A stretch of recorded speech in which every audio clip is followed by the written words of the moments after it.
Frigeri da tribuna.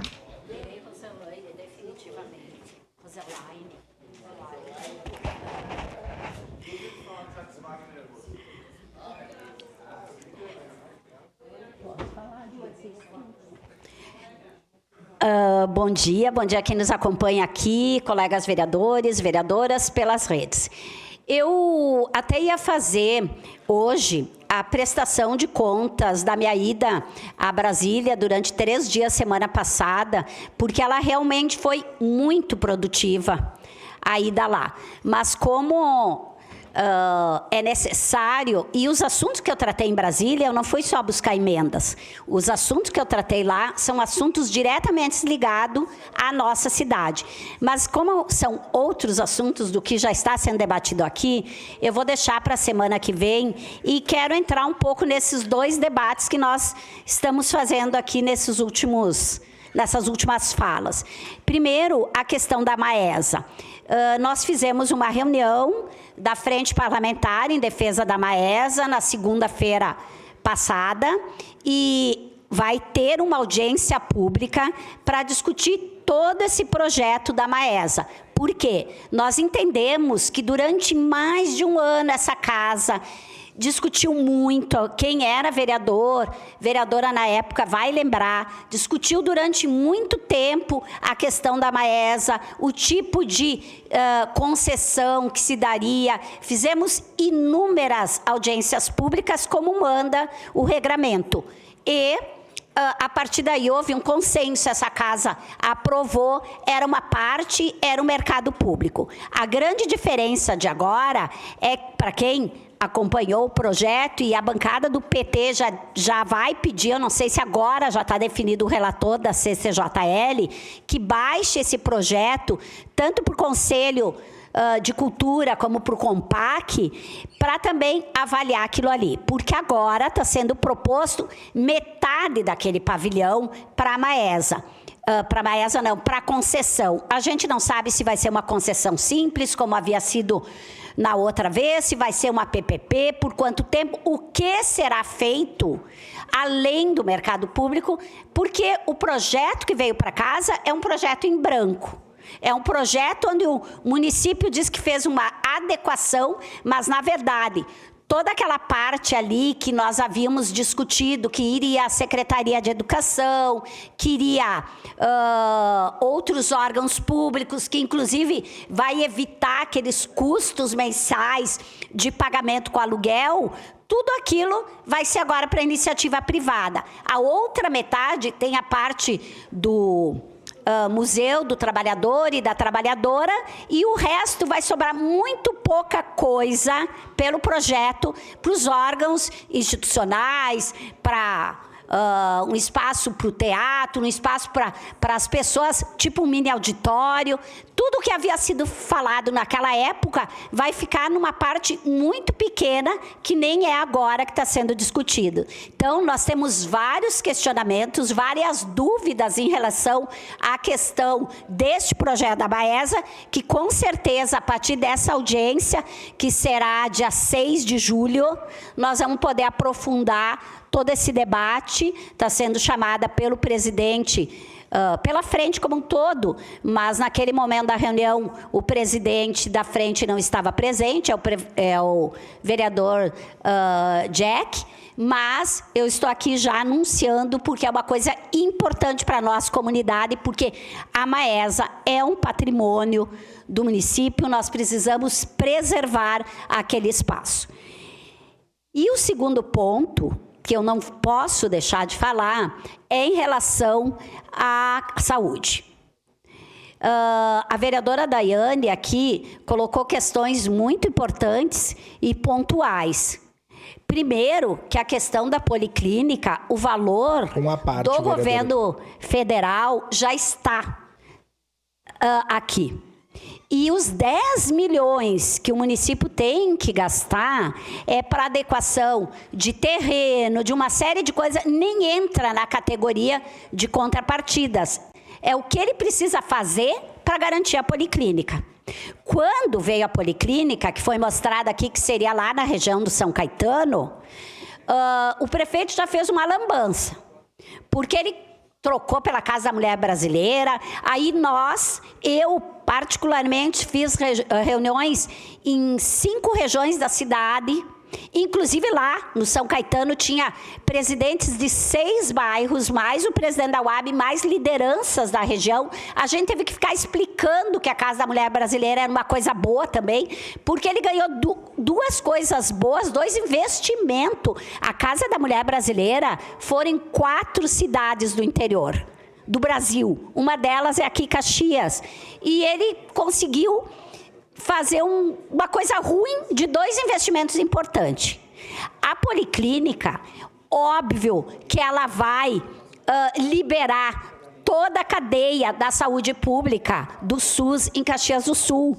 Porque se as pessoas não sabem, quando tu vai na UPA, às vezes tu tá lá esperando um leito para fazer um exame no hospital. Uma tomografia, por exemplo. Quantas pessoas já morreram ou já ficaram com uma saúde ainda pior porque não conseguiam um leito no hospital para fazer um exame?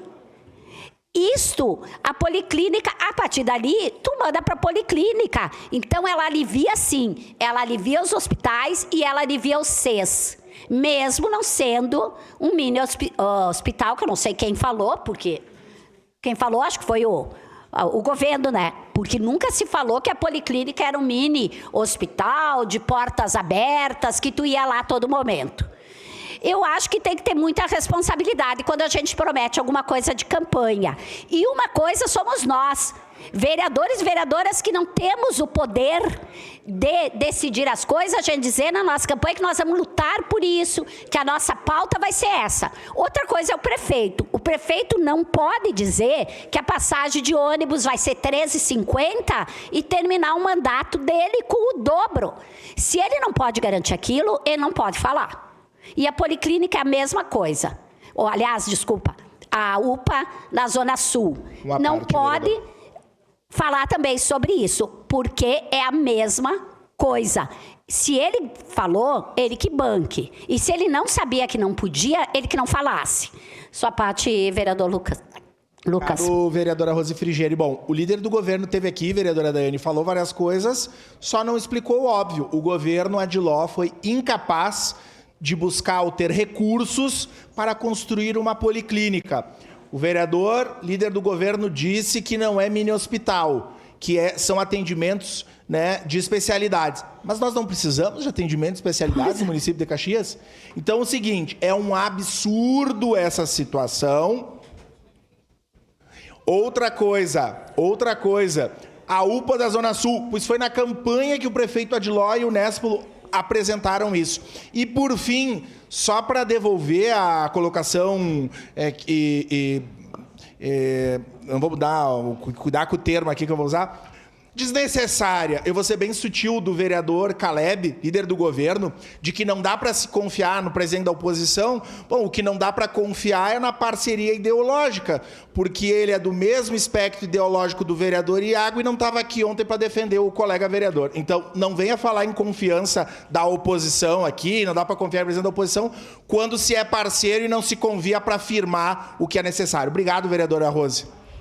Não, eu queria colocar também que foi dito aqui que nunca foi feito tanto da saúde mental, zerar a fila, isso e aquilo. Bom, o então vereador, atual secretário da Saúde, ele sempre se postou como o vereador que mais conseguiu emendas parlamentares, especialmente para a área da saúde. Talvez por isso que ele virou secretário da Saúde. Então, vamos ser sinceros, a carreta da saúde da mulher não teve um investimento do governo municipal. E estava aqui em Caxias, zerou muita fila. O deputado federal, eu vi no Bom Gás, deu uma emenda de mais de 1 milhão para a bancada do PT no final do ano passado, para ajudar a zerar a fila na área cardiológica, de exames de coração, enfim. Há vários deputados e deputadas aqui, não só da bancada do PT, não só a Denise Pessoa, mas de todos os espectros políticos, designaram muitas emendas para a área da saúde. Então, isso é bom, eu tenho que valorizar cada um de nós e do próprio secretário da Saúde que foi em busca dessas emendas, mas não vamos dizer que foi o executivo que investiu na saúde nesse sentido.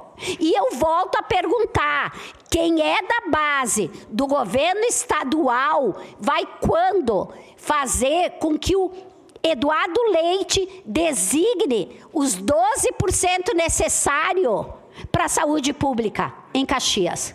Porque é o seguinte, ele fez um acordo com o Ministério Público, um acordo ridículo, um acordo que vai tirar milhões da saúde até 2030. A saúde não pode esperar até 2030. Nós precisamos desse mínimo constitucional logo. O candidato a deputado estadual, que é presidente da Comissão de Saúde na Assembleia, o Neril Carteiro, precisa defender essa pauta. Ele é o primeiro que deveria defender que o governo do estado fizesse esses 12%. Então, vamos ser sinceros, aqui não se trata de espectro ideológico. Quem está ajudando a saúde em Caxias do Sul é o governo federal. O que o governo estadual está fazendo? Eu respondo, nada. O que o prefeito, meu Deus, perdeu uma policlínica por 10 milhões. O que é 10 milhões para uma cidade de Caxias do Sul? Aí agora ele vem com essa desculpa do Hospital Saúde, que, como diz a vereadora Daiane Mello, nós vamos confundir alhos com bugalhos, uma coisa não tem nada a ver com a outra. Essa discussão do saúde, que também me espanta, porque eu também fiz uma reunião, que estava presente aqui o vereador Juliano Valim, lá no início do ano, e foi nos dito com todas as letras, o município não tem interesse em ajudar o Hospital Saúde. Foi dito isso para nós, estava presente o secretário e o prefeito, ainda por causa da história lá da pandemia. E, inclusive, a gente estava dizendo, não é ajudar o hospital, é ajudar a população caxiense, comprar alguns leitos, fazer alguma coisa, a gente estava buscando alternativas. Foi dito que não, assim, o município literalmente fechou as portas. Então, eu acho que a gente tem que ser um pouco mais consequente e coerente com aquilo que a gente fala e com aquilo que a gente faz. Se a gente não consegue fazer, não vamos falar, porque aí fica muito feio. Vamos ser coerentes, é o mínimo que se espera de quem foi eleito, tanto no Executivo e cortando na própria carne, né, aproveitando a deixa, no Legislativo. Obrigada, presidente. Obrigado, vereadora Rose Frigeira. Próxima declaração de líder da bancada do PDT. Com a palavra o vereador Jack da tribuna, no momento